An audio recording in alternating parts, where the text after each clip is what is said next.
Assalamualaikum warahmatullahi wabarakatuh. Salam dan bahagia. Pada kesempatan kali ini kami akan mempresentasikan hasil diskusi ruang kolaborasi topik 3 pada mata kuliah perancangan dan pengembangan kurikulum, yaitu pemahaman sebagai capaian belajar UBD atau Understanding by Design tentang pengetahuan diri peserta didik, yang dipresentasikan oleh kelompok 6 dengan dosen pengampu Ibu Sri Wahyuni MPD.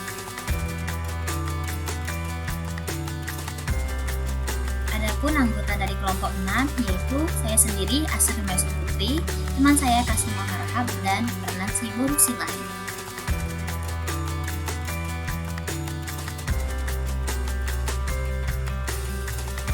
Instruksi diskusi yang akan kami bahas pada presentasi kali ini adalah tentang jika siswa dikatakan telah memahami suatu masalah belajar apabila siswa memiliki pengetahuan diri dengan menunjukkan kesadaran metakognitif, memahami gaya pribadi, prasangka, proyeksi, dan kebiasaan pikiran yang membentuk pemahaman siswa sendiri. Siswa mampu merenungkan arti pembelajaran dan pengalaman. Lalu kami akan memberikan contoh konkret bagaimana siswa memiliki pengetahuan diri sesuai tema atau mata pelajaran yang kami ajarkan. Sebagai bukti, siswa telah memahami.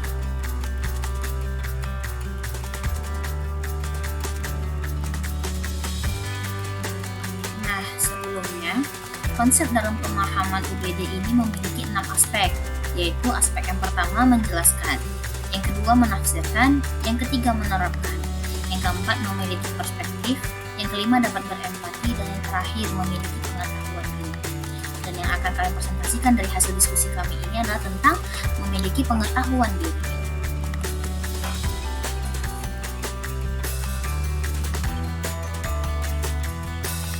Peserta didik dikatakan telah memiliki pengetahuan diri apabila sudah menunjukkan kesadaran metakognitif, memahami gaya pribadi, prasangka, proyeksi, dan kebiasaan pikiran yang membentuk dan menghambat pemahamannya sendiri, lalu menyadari apa yang belum dimengerti, serta merenungkan arti pembelajaran dan pengalaman.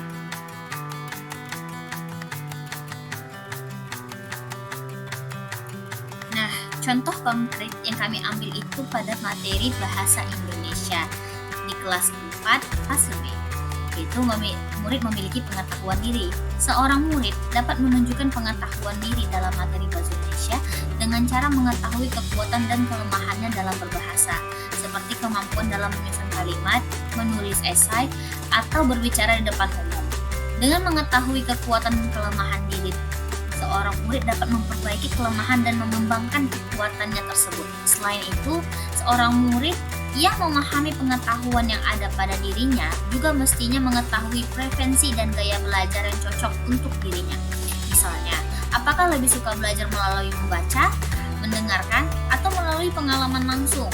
Dengan mengetahui preferensi dan gaya belajar yang cocok, seorang murid dapat memaksimalkan potensinya dalam mempelajari bahasa Indonesia.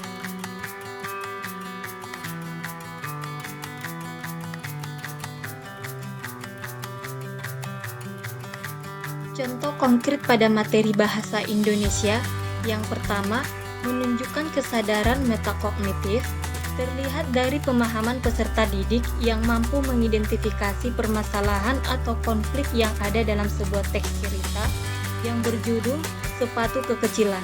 Yang terdapat pada buku, peserta didik mampu menyebutkan tokoh-tokoh dan watak yang ada dalam cerita tersebut, serta peserta didik merefleksikan dan mengaitkan pada pengalaman pribadi mereka tentang barang-barang yang mereka sukai namun sudah tidak muat dipakai sekarang. Contoh konkret pada materi Bahasa Indonesia yang kedua, memahami gaya pribadi, prasangka, proyeksi, dan kebiasaan pikiran. Peserta didik memiliki asumsi bahwa bahasa Indonesia merupakan mata pelajaran yang mudah untuk dipelajari, sehingga peserta didik tidak terlalu antusias dalam pelajarannya. Akhirnya, tidak sedikit peserta didik yang masih kurang memahami apa isi teks cerita yang disajikan. Namun, saat peserta didik disajikan sebuah cerita dengan video animasi, peserta didik antusias dan dapat dengan mudah memahami apa isi dari cerita tersebut. Seluruh siswa mampu menjawab pertanyaan berupa siapa saja tokoh dari cerita yang disajikan, apa-apa saja watak dari tokoh tersebut, serta mampu menceritakan kembali konflik permasalahan yang dialami tokoh dalam cerita tersebut. Sadar akan hal ini, artinya peserta didik yang memiliki pengetahuan diri akan merasa mereka dapat memahami pembelajaran dengan menggunakan audio, visual, dan mudah menjawab pertanyaan secara lisan.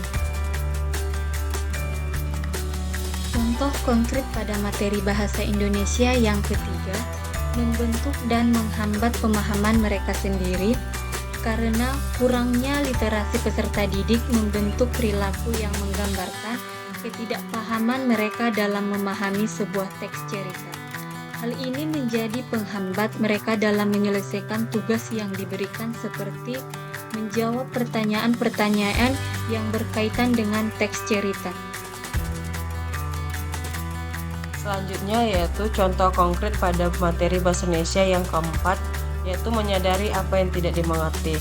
Kesadaran peserta didik mengenal kelemahannya dalam berliterasi atau membaca membuat mereka sulit untuk memahami sebuah teks dari bacaan, namun tidak semua. Hanya beberapa murid yang sulit untuk memahami pembelajaran.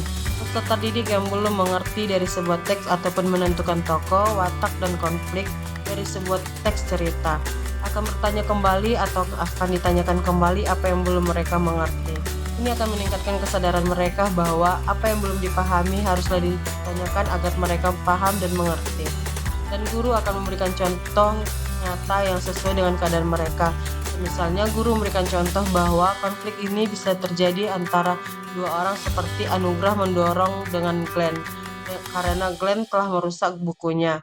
Lalu guru akan bertanya apa konflik yang terjadi di antara mereka, atau juga guru berikan contoh lain seperti konflik yang terjadi pada tokoh itu sendiri, seperti Diski yang sedang sakit gigi lalu menangis. Apa konflik yang terjadi pada Diski? Yaitu Diski sedang sakit gigi sehingga ia menangis. Contoh konkret pada materi bahasa Indonesia yang kelima yaitu merenungkan arti pembelajaran dan pengalaman. Peserta didik merasa tidak sia-sia dalam mempelajari materi bahasa Indonesia tentang tokoh, watak, dan permasalahan dalam sebuah cerita karena mengetahui pemanfaatan dari materi tersebut dalam kehidupan sehari-hari.